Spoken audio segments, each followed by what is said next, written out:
जय माताजी। Welcome to गौ माता तबेला અમારે છે।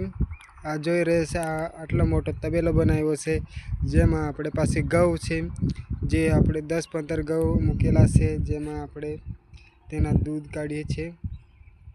આ અમારો બાજુનો આ નજારો દેખાય છે ને ગૌને ખાવા માટે આપણે ઘઉં છે, બાજરી છે, જુવાર છે, આ બધી લાખલી છે, ખેતરમાં દેખાય છે।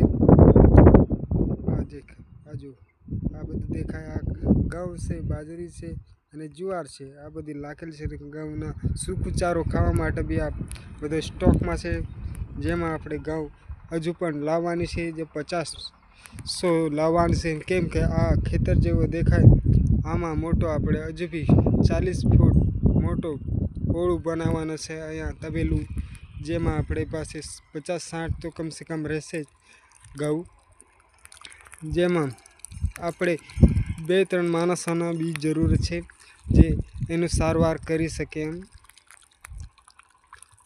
એટલે અમારા આ તબેલાને આવી વિડીયો આ તબેલામાં ન જોવાના હોય તો અમારી ચેનલને સબસ્ક્રાઈબ અને લાઈક જરૂર કરજે।